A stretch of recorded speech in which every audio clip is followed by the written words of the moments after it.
Salut, alors je vais tenter de répondre à la question délicate je me sens sous-payé et j'aimerais savoir comment bien négocier mon salaire.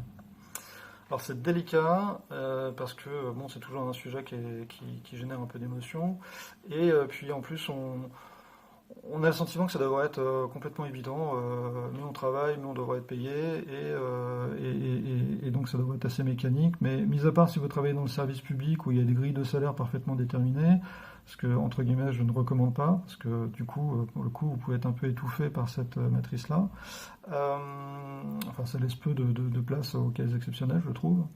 Je vais même faire des copains dans le service public, mais bon, c'est mon avis. Reste que donc c'est difficile de se comparer, que ce soit en interne ou en externe, parce qu'en interne, eh ben, on a tous eu des parcours différents, des gens qui sont arrivés des fois plus récemment que vous peuvent avoir des salaires supérieurs, parce que globalement, le marché est en tension et donc du coup, on paye plus cher les gens qu'on essaie de recruter. Alors c'est pas juste, mais ça peut être temporaire, et en tout cas, vous pouvez le dire, et normalement, on devrait y apporter des solutions. Mais même, on va dire, même à expérience à peu près similaire, à temps similaire, et ben on a tous eu des chemins de carrière un peu différents, et donc il y a toujours des petites différences. Les RH cherchent toujours à essayer d'aplanir ça, mais de fait, il y a toujours des deltas. Faut le comprendre.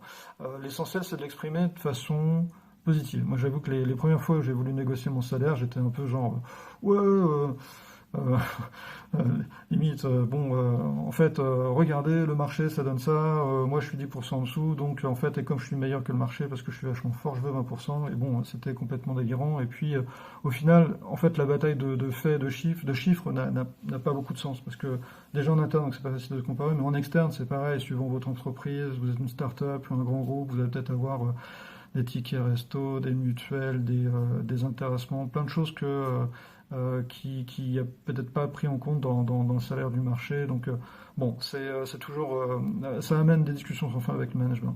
L'essentiel, c'est de dire en fait, et je pense que c'est le point le plus fondamental, c'est de dire la vérité, c'est-à-dire euh, je me sens sous-payé et ça joue sur ma motivation. J'ai l'impression de bien travailler.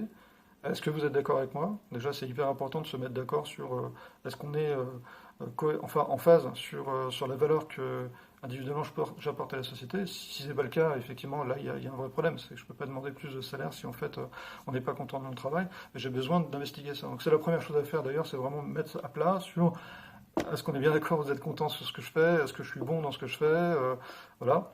Et à partir de ça, dans ce constat qui est fait, c'est de dire, eh ben, maintenant, si on est bien d'accord là-dessus, moi, je considère que mon salaire ne correspond pas à cette valeur-là. Et ça me démotive, enfin, ça risque de me démotiver. Il ne faut pas dire je suis démotivé parce que tout de suite, vous avez un aspect plutôt négatif. Il faut plutôt montrer qu'on est positif, voilà, il y a une différence. De salaire qui peut être temporaire. Vous êtes là pour en parler, vous êtes là pour le dire.